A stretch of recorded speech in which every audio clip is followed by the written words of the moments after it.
Vamos a repasar lo que hemos cubierto hasta ahora.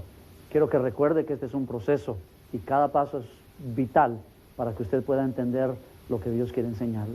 En la lección 1 aprendimos que Dios es el dueño de todo. La Biblia nos dice de Jehová es la tierra y su plenitud, el mundo y los que en él habitan. Nuestra responsabilidad entonces es ser mayordomos o administradores fieles de todas aquellas posesiones que el Señor nos ha confiado. También aprendimos que debemos trabajar duro, pero con mucha excelencia, aunque balancemos el trabajo con el descanso. En la lección 2 aprendimos la importancia de buscar el consejo de la palabra de Dios, de nuestra esposa, de la gente piadosa que está a nuestro alrededor, que tiene experiencia y lógicamente del mismo Jesucristo. Recuerde que Proverbios 19:20 dice, escuchad el consejo y recibe la corrección para que seas sabio en tu vejez. También hablamos de cómo gastar el dinero con sabiduría y lo que enseña la Biblia sobre cómo evitar las deudas. En esta lección aprenderemos lo que dice la Biblia sobre ofrendar y ahorrar. En toda la Biblia se nos pide que seamos dadores generosos.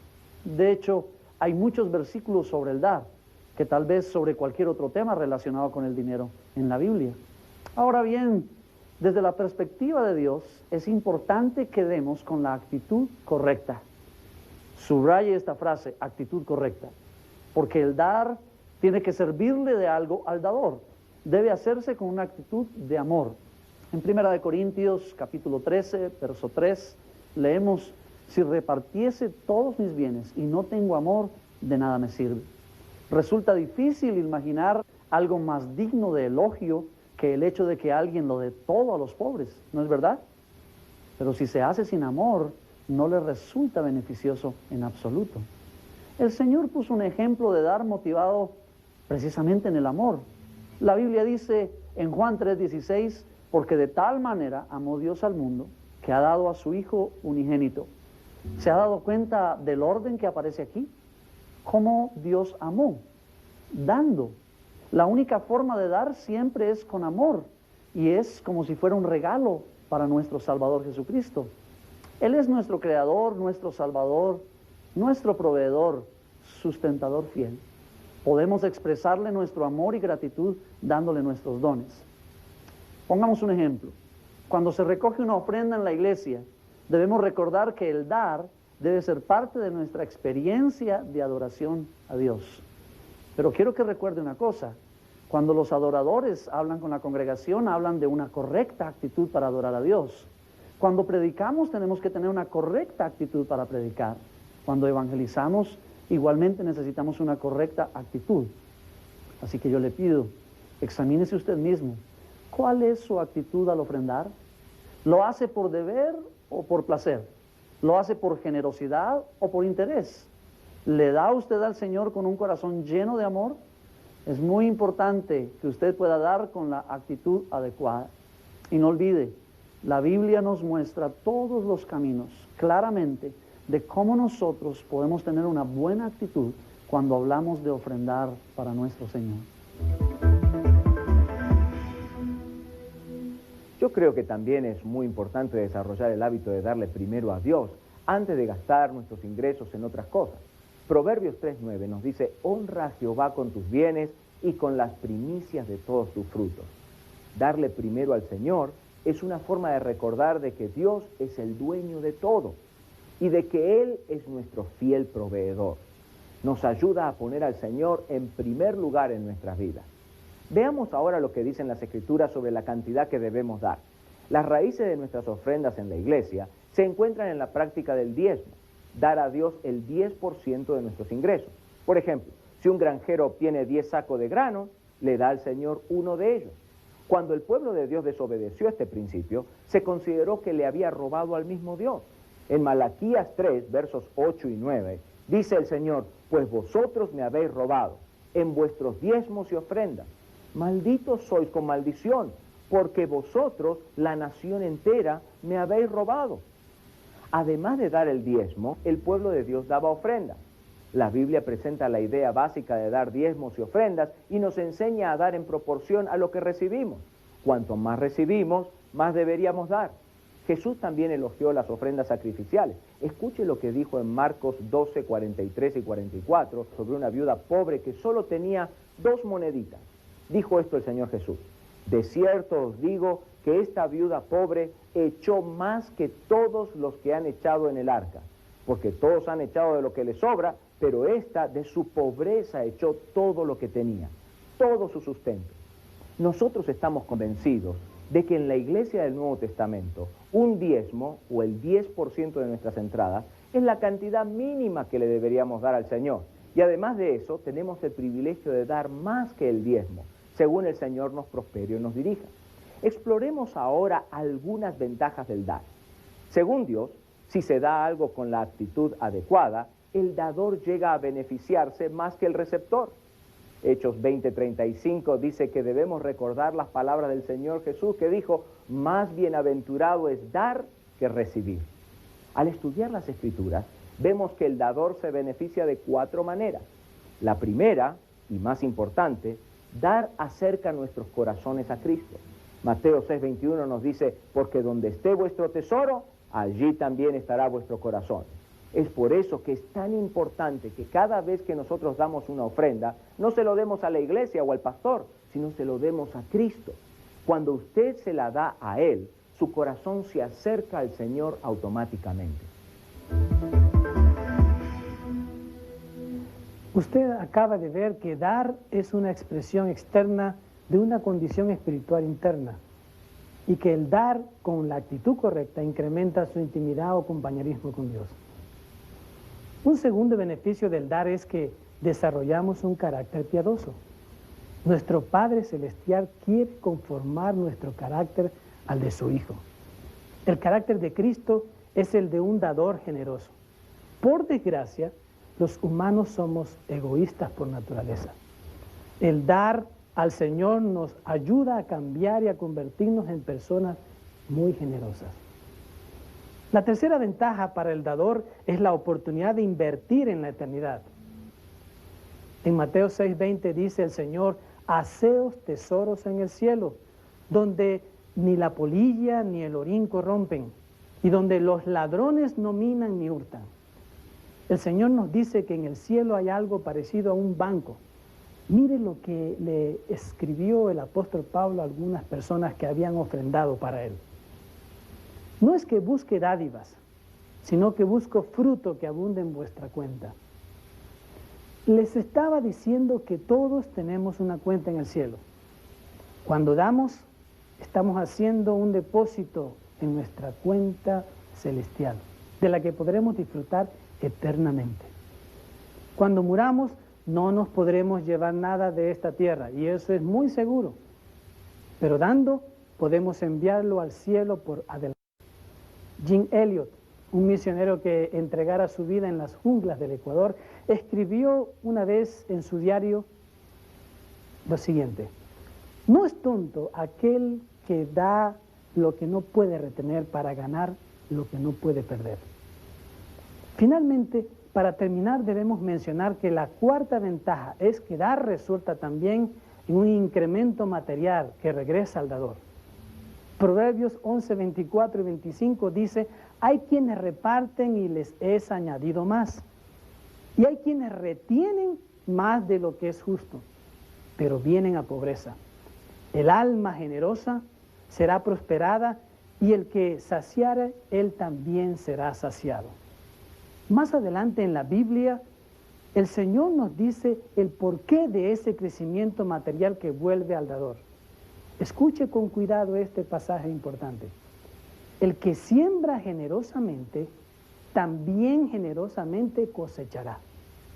Y poderoso es Dios para hacer que abunde en vosotros toda gracia, a fin de que, teniendo siempre en todas las cosas todo lo suficiente, estéis enriquecidos en todo para toda liberalidad.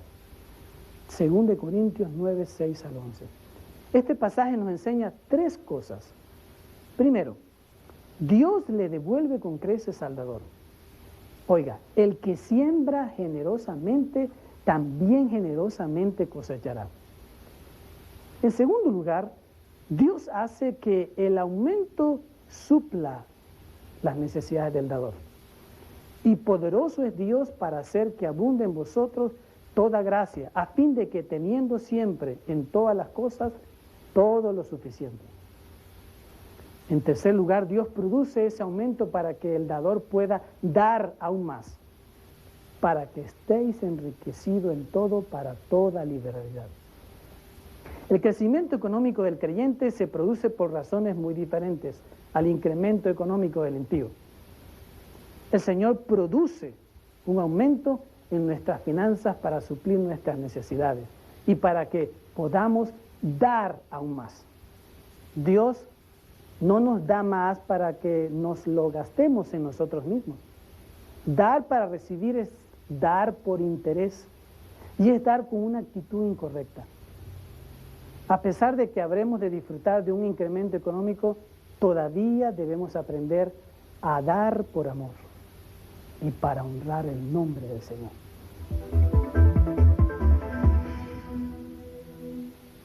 Ahora vamos a una pregunta importante. ¿A quién deberíamos darle? En primer lugar, las Escrituras nos dicen que tenemos que apoyar la obra del Señor.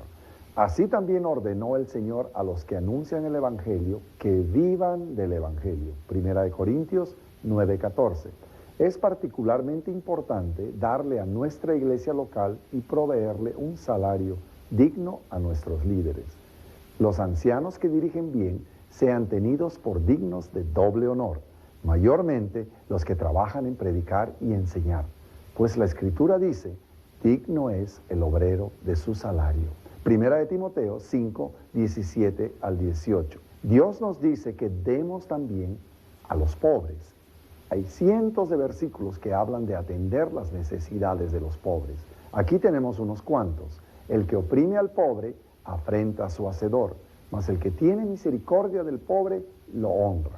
Proverbios 14:31. El ojo misericordioso será bendito, porque dio de su pan al indigente. Proverbios 22:9. Y San Pablo nos dice, solamente nos pidieron que nos acordásemos de los pobres, lo cual también procuré con diligencia hacer. Gálatas 2:10. En el Evangelio de Mateo aprendemos lo importante que es darle a los necesitados.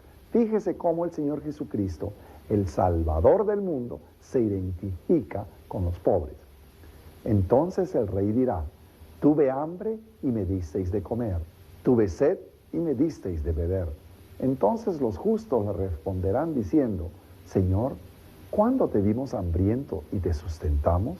¿O sediento y te dimos de beber? Y respondiendo el rey les dirá, de cierto os digo, que en cuanto lo hicisteis a uno de estos mis hermanos más pequeños, a mí me lo hicisteis. Mateo 25, 34 al 40. De alguna forma misteriosa que no llegamos a entender del todo, cuando damos a los pobres, en realidad estamos dándole a Jesús. Y si no ayudamos a los pobres, dejamos al mismo Jesucristo con hambre y sed. Eso no quiere decir que tengamos la responsabilidad de darle a todos los pobres de nuestra ciudad, pero significa que debemos aprender a reconocer a Jesucristo detrás del pobre que nos pide ayuda. Hay varios aspectos de la vida que se ven afectados cuando damos a los pobres. La primera es la oración. El Señor nos dice que no darles a los pobres podría ser la causa de oraciones no respondidas. El ayuno que yo escogí no consiste en partir tu pan con el hambriento y a los pobres errantes albergues en casa. Entonces invocarás y te oirá Jehová, clamarás y dirá él, heme aquí. Isaías 58, 6 al 9.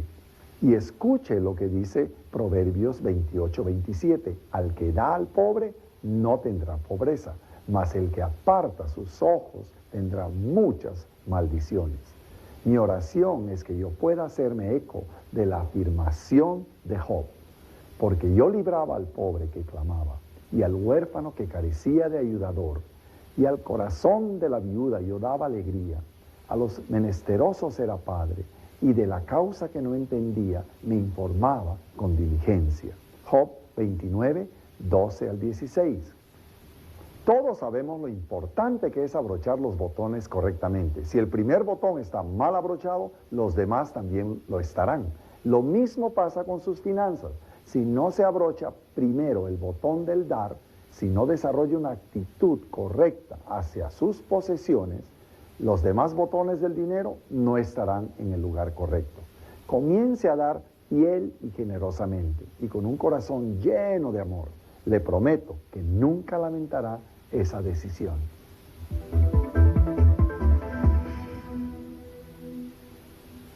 Hay mucha gente que no ahorra porque la cantidad que puede ahorrar es tan pequeña que piensa que no vale la pena. Otros creen que a Dios no le gusta que ahorremos. Entonces, ¿qué nos dice el Señor sobre el ahorro? Las Escrituras nos animan a ahorrar para atender necesidades futuras. En Génesis 41, José ahorró durante los 7 años de plenitud para que hubiera suficiente de qué vivir durante los 7 años de hambre. En Proverbios 21:20 leemos: tesoro precioso y aceite hay en la casa del sabio, mas el hombre insensato todo lo disipa.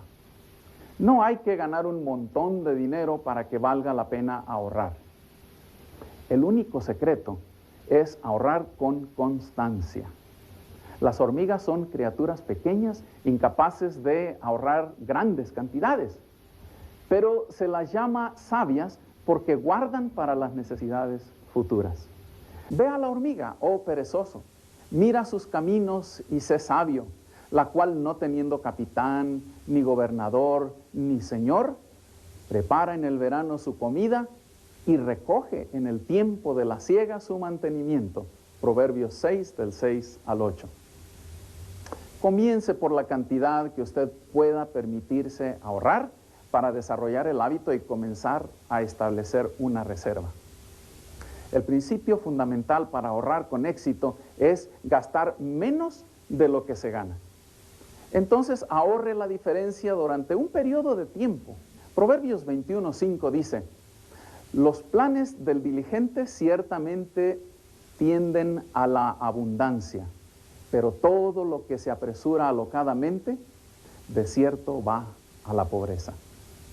La palabra diligente nos ofrece la imagen de una persona que llena un gran barril cucharón a cucharón. Poco a poco el barril se llena hasta rebosar. Ahorrar significa no gastar todo lo que se tiene hoy, para poder tener algo para gastar en el futuro. Por eso hay mucha gente que nunca ahorra. Ahorrar requiere negarse algo que uno quiere hoy mismo. ¿Cuál cree usted que es la mejor forma de ahorrar? Cuando usted recibe su salario, la primera parte se la debería dar al Señor. La segunda parte la debería reservar como un ahorro antes de gastar en las demás cosas. Hemos descubierto que si uno ahorra una porción de sus ingresos tan pronto como los recibe, ahorra más. ¿Y cuánto deberíamos ahorrar? La Biblia solo nos da un ejemplo con una cantidad concreta. José ahorró el 20% durante cada año, durante 7 años de abundancia, para que la nación tuviera suficientes alimentos durante los siguientes 7 años de hambre. Génesis 41:34 nos dice: haga esto, Faraón, y ponga funcionarios a cargo del país que recauden la 5ª parte del producto de la tierra de Egipto durante los 7 años de abundancia. Aparte del ejemplo de José, la Biblia no habla de ninguna cantidad o porcentaje que deba ser ahorrado.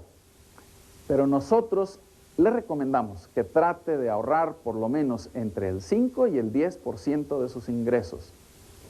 Para muchos esto no será posible al principio, pero le insto a comenzar el hábito de ahorrar con regularidad, aunque sea solo una cantidad muy pequeña. Pero hay una advertencia que el Señor nos hace con respecto al ahorro. Debemos ahorrar con la actitud correcta. Hay una sutil diferencia entre el que ahorra porque es un buen administrador y el que ahorra porque es avaro y ama acumular dinero. Para evitar este problema, usted debería establecer ciertas metas específicas para la cantidad de dinero que desea ahorrar.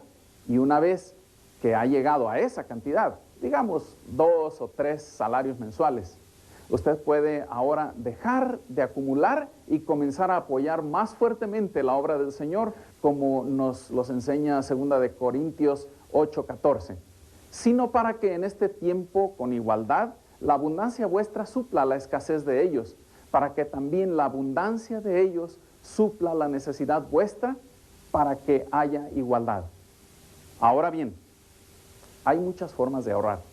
Una de las maneras de hacerlo es invertir parte de su dinero con la esperanza de recibir ingresos. Las inversiones varían según las culturas y economías. Ejemplos de inversiones son las que se hacen en granjas, animales, alimentos, casas, tierras, oro, acciones de bolsa y bonos. Les sugerimos que sus inversiones estén de alguna manera relacionadas con sus propios intereses y experiencia. Por ejemplo, si usted vive en una granja, quizás pueda hacerse de inversiones agrícolas, desde adquirir tierra hasta comprar animales para la cría. Si usted nunca ha tenido una computadora, no debe invertir en algún negocio por la internet. Es muy importante pedirle consejo a gente piadosa, sobre todo si usted está pensando en invertir en algo que no conoce muy bien. Ahora, nos gustaría hablar de algo que es un problema creciente en Latinoamérica, el juego del azar. De hecho, en algunos de nuestros países, la gente gasta más en el juego que en la comida.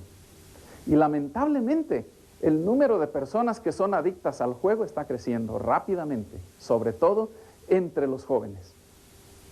La Biblia no prohíbe específicamente el juego, pero cuando uno lo hace para enriquecerse rápidamente, esa actitud viola las Escrituras. Proverbios 28:20 nos dice: el hombre de verdad tendrá muchas bendiciones, mas el que se apresura a enriquecerse no será sin culpa. Le recomendamos mucho que se haga el propósito de no jugar dinero nunca, ni siquiera como diversión. No digamos correr el riesgo de convertirnos en jugadores compulsivos. De igual modo, tampoco deberíamos apoyar una industria que hace daño a tantas personas.